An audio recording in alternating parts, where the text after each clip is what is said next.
باج و خەراجی حکوومەت لەسەر فرۆشیاران و هاوڵاتیان کە دوجار هەر هاوڵاتی ئاسایی ناڕاستەخۆ باجەکەی دەداتەوە. لە شاری هەولێرەوە عەباس محەممەد سەرۆکی لیژنەی دارایی لە ئەنجومەنی پارێزگای هەولێر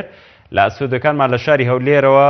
لەگەڵمان دەبێت. کاک عەباس سڵاوی خوا لەبێت و ئەم کاتت باش. ئەمەوێ بپرسم کە حکوومەتی هەرێمی کوردستان بە پشتبەستن بە چ بنەمایەکی یاسایی بڕیاری زیادکردن و داهێنانی نوێی لە باشدا دەرکردەوە وەکو ئەژووترێت کە پشتی بە یاسایەک بەستووە کە ئەنجومەنی نوێنەران ئەو یاسایی هەڵوەشاندۆتەوە چووکە ئیسەردەمی ڕژێمی بەعسە. ئایاوە ڕاستە؟ بەناوی خی گەورە میێرەبان سڵاو لە ئێوە سڵاو لە بینەرانی بەڕێز. بەڵێ هەروەکو باست کرد ئەم پاڵپشتەی کە حکوومەتی هەرێم پەنای بۆ بردووە یاسای ژمارە 130 ساڵی 1963. ئەم یاسایە لە 2016 لە ئەنجومەنی نوێنەران لە پەرلەمانی عێراق ئیلغا کراوەتەوە. یاسایەکی تایبەت بە واریداتی بەلەدیە و ئەمانە دەرچووەوەتە ئەم یاسایە هەڵوەشایەوەتەوە. جگە لەوەش ئەم یاسایە چەندین جار بڵین تعدیل کراوەتەوە، هەموار کراوە. حکوومەتی هەرێم پشتی بەم یاسایە بەستووە بۆ زیادکردنی باج و ڕسومات. خۆی تێبینیە کەیە لەسەر ئەم یاسایە. ئێمە ئەگەر وا دابنین ئەم یاسایە شتێکی درێژکراوەیە دەتوانرێت کاری پێ بکرێ. حکوومەتی هەرێم کاتێک کە پشتیشی بەم یاسایە بەستووە وەکو خۆی یاساکەی بەکار نەهێناوە. چونکە لە یاساکە ئەگەر بێت و سەیریکەی ئەم ڕسومات و غەرامەی کە دایناوە لەگەڵ ئەوەی کە ئێستا حکوومەت دایناوە نازانم بەڵام 1,000 1,000,000 1,000 دەڵی فەرق و جیاوازی لە نێوانیەدا هەیە. بۆیە تەنها وەکو ناو ڕقەم یاساکەی بەکارهێناوە، وەکو ناوەڕۆک هیچ ئەسڵ و ئەساسێکی نییە. ئێمە بەفلانە یاسا لە ڕووی قانونیەوە حکوومەتی هەرێمی کوردستان ئەتوانێت پشت بە یاساکی هەڵوەشاوە ببەسرێت لە کاتێکدا کە دەبێت یاسا لە پەرلەمانی کوردستانەوە دەربچێت. ئایا لە پەرلەمانی کوردستانەوە یاسایە تەزدیق کراوە دەرکراوە؟ خۆی ئەم بابەتە دەتوانم بڵێم تەواو یاساییە، اختصاصی ئێمە نیە بە تەواوی ڕوو بچین و بە ناویدا قسەی لەسەر بکەین. ئەم بابەتە قسە زۆر هەڵەگرێتن، بەڵام ئەوەی کە ئێمە شارەزاییمان لێ هەبووی لێی بزانین و پسپۆڕانی ئەم بوارە قسەی لەسەر دەکەن. ئێمە لە هەرێمی کوردستان یاسایەکمان نییە بە ناوی واریدات واتە بڵین ئەو داهاتانی کە وەکو شارەوانی کۆی دەکاتەوە. یاسایەکی تایبەتمەند نییە و ئێمە دەستورمان نییە. ئێمە کۆمەڵێک یاسای کارپێکراومان هەیە، یاسایەکەوە لە پەرلەمانی عێراقەوە دەرچووە، لە پەرلەمانی کوردستانەوە دەرچووە و ئەو یاسایانی کە لە دەستورە بڵین ئەم قانونانی کە لە دەستورەوە ئاماژەی پێکراوە، ئەم یاسایانی کە لە عێراق هاتووە شمولی هەرێمی کوردستانی شدەکاتن، ئەوەی کە زەریبە و ڕسوماتی پێوەرەگیرێ هەموو ئەم یاسایانن کەوا لە عێراقەوە دەرچووە. بەڵام حکوومەتی هەرێم پاش ئەوەی کەوا ئەم گۆڕانکاریانەی کە لە ساڵانی پاش 2014 ڕوویدا پەنای بۆ کۆمەڵێک یاسا بردووە بەدەر لەم یاسایانەی کە حکوومەتی عێراقی کاری پێدەکات لە ئێستا کشاوەتەوە پاش بۆ ئەم یاسایانی کەوا ئێمە هەر لەم بوارەیە نییە حکوومەتی هەرێم پەنای بۆ چەند یاسایەک بردووە کە ئەکسپایر بووە. لە کۆمەڵێک بواریترە لە دادگایە بەتایبەت کۆمەڵێک یاسا پەیڕەو دەکات هەر هەمویان ئەکسپایر بوونە. ئەمە بەڕاستی یعنی بڵین لوبی مەوزوعەکە ئەوەیە حکوومەتی هەرێم ناتوانێت هیچ بڕیارێک بدا ئەگەر هاتو ئاراستەی پەرلەمان نەکا و نەیکا بە یاسا بەتایبەت لە مەسەلەی زڕائیب و لە زیادکردنی ئەو داهاتە ناوە خۆیانە لە ڕێگەی زەریبە و ڕسوماتانەوە. 251 حکوومەتی هەرێم ناتوانێت بە بڕیار چونکە یاسای تایبەت هەیە. ئەمەی کە ئێستا حکوومەتی هەرێم کردوێتی بەڵێ 100% شتێکی ناقانونیە، هەروەکەوەی کە موچەی پێ کرد بە نیو موچە و ڕبع موچە. زۆر باشە بە ناوی پاشەکەوتی موچەوە. مادام ئەوە دووروژان کە چۆن توانیوێتی موچە بکە بە ڕوبع موچە و نیموچە توانێ ئەمە شکات؟ بە دڵنیاییەوە من لە چەند ڕۆژێک بەر لە ئێستا لە بەرنامەیەکە ئاماژەم بەوە کرد حکوومەتی هەرێم هیچ کەسێک نییە لە بەردەمیا بوەستێ پێی بڵێ ئەمە بۆ وا دەکەی. یعنی حکوومەت تەنها پەرلەمانە دەتوانێت بیوەستنی لە پەرلەمانیش پاش ئەوەی کە بەداخەوە چەند ماوەیەکەوە پەک خراو ئەوەی کە ئێستاش هاتۆتەوە سەرخەت وەکو ئەوەیە کە هەر پەک خراپێ، یعنی تیاوازی نابینێت لە نێوانیان کەسێک نییە خۆی بکات بە خاوەنی باشە. ئەمڕۆ لە پارێزگای سێمانی لە ئەنجومەنی پارێزگای سێمانی چەند ڕێکخراوێک لەو پارێزگایە چەند هەوڵێکی خۆیان خسۆتە گەڕ لەگەڵ ئەنجومەنی پارێزگای سلێمانی بۆ ڕێگریکردن لەو هەنگاوی حکوومەت یاریمی کوردستان. ئێوە لە ئەنجومەنی پارێزگای هەولێر بە کۆنتاکت لەگەڵ ئەنجومەنی پارێزگای سلێمانی چه هەوڵێگەیان بۆی کە ڕێگری لەم نایاساییە بکەن؟ ئێمە زیاتر لە مانگێک بەر لە ئێستا بەندەوەکو سەرۆکی لیژنەی دارایی زیاد لە 2 مانگ کارم لەسەر ئەم بابەتە کردووە، بە تایبەتی لەسەر مەسلەی کۆکردنەوەی پارەی زبڵ و خاشاک و لێساندنی تابلۆی ڕیکلامی سەر شوێنە بازرگانیەکان و بازار و دوکاندارەکان و پاشانیش بە هاوکاری لەگەڵ لیژنەی شارەوانی ئێمە کارمان لەسەری کرد لەگەڵ دەستەی سەرۆکایەتی چەند جەلسەیەکمان کردووە. لە کۆتاییە ئێمە بڕیارێکمان بردە ناو ئەنجومەنی پارێزگا، لەوێ خۆشبەختانە بە دەنجی زۆرینەی ئەندامانی ئەنجومەن بڕیاری هەڵوەشانەوە و وەرگرتنی پارەی زبڵ و خاشاک و تابلۆماندا لەم قۆناغا، چونکە بابەتێکە ئێمە دەبێت قسەی لەسەر بکەین. مەسەلەی وەرگرتنی زەریبە و ڕسومات ئەمە شتێکی ئاساییە لە هەموو دنیادا بوونی هەیە، بەڵام بە پلانێکی زانستی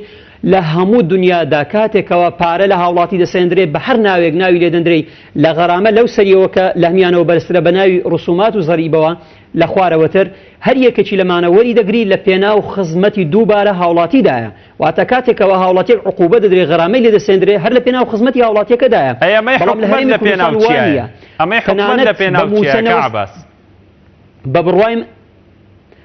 بە بڕوای من ئەمە زۆرێکە لە ڕێگریکردن دەستیان سەرەتا خستە گیرفانی هاوڵاتی لە موچەدا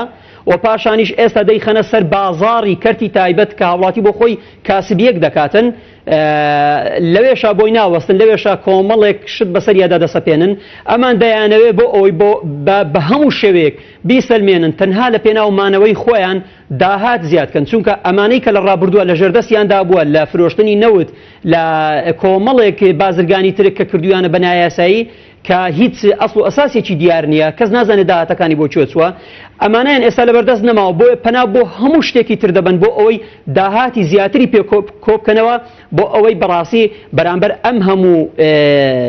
بڵین کۆسپەی کە کەوتۆتە سەریان تەنها دەیانەوێت خۆیان بسەلمێنن بڵێن ئێمە بوونمان هەیە، بەڵام نازانن لەولاوە کە ئەمە تا سەر نابێ ئەم شتانی کە ئەوان دەیکەن شتێکی ناقانونیە.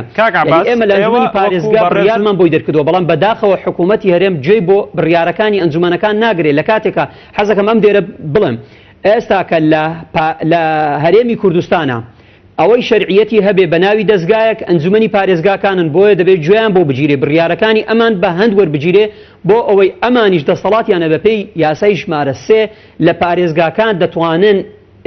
تەنظیمی کاری ئیداری و مالی لەناو پارێزگاکاندا بکەن، بۆیە سەڵاحیەتی ئەوان هەیە دەتوانن ئەمان بڕیار بدەن بۆ ڕێخستنەوەی وها زۆرە بڕیارێک. باشە، منیش پرسیارەکەمەر لەو مەنتەڵەقەوەیە کاک عەباس، یعنی ئێوە بە زۆرینەی دەنگ ئەم یاسایەتان ڕەت کردوێتەوە کە بچێتە بواری جێبەجێکردنەوە. ئایا ئێستا لە هەولێر چۆتە بواری جێبەجێکردنەوە و ئایا حکوومەتی هەرێمی کوردستان و لایەنە پەیوەندیدارەکان لە وەزارەتی دارایی لە وەزارەتی شارەوانی گوێ بۆ ئەو بڕیارەی ئێوەدا کە ڕەتی کردوێتەوە یاسایە بچێتە بواری جێبەجێکردنەوە؟ پرسیارەکەت زۆر جوانە. لە ساڵی ڕابردوودا لە ساڵی 2017 تاکە پارێزگا کە ئەم بڕیارەی تێدا جێبەجێکرا بووە پارێزگای هەولێر بووە، نە لە دۆهۆک نە لە سلێمانی نە لە پارێزگای هەڵەبجە ئەمە جێبەجێ نەکراوە، واتە پارەی زبڵ و خاشاک و تابلۆ درەنگتر دەست بەکار بوو وەرگیرا، بەڵام زبڵ و خاشاک لە سەرەتای ساڵی 2017 لە مانجی تقریبا بەسەرەوە پارەی زبڵ وەرگیراوە، تاوەکەوەی کە ئێستا تێدا قسە دەکەین وەزارەتی شارەوانی حکوومەتی هەرێم بە بەردەوام پارەی زبڵ لە هاوڵاتیان لە دوکاندار و شوێنە بازرگانیەکان وەرەگرێتن.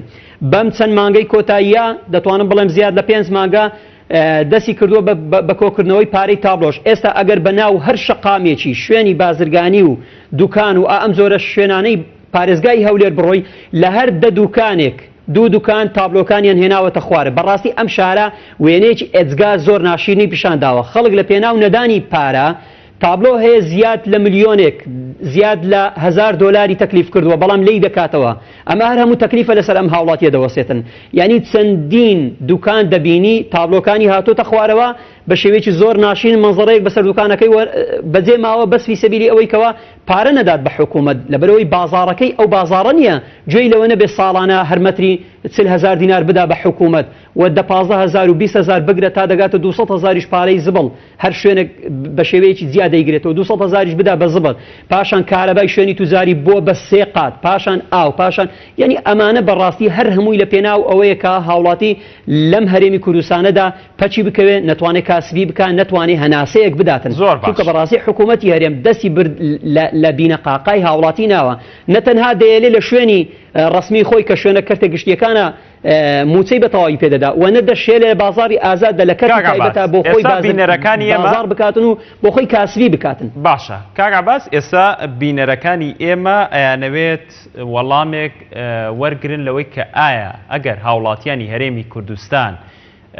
ئەم یاسایە جێبەجێ نەکەن پارەی باج و ڕسوماتەکان نەدەن لە لەوەی کە دانراوە و پیشەوەران بە ئاماشەوە نەیدەن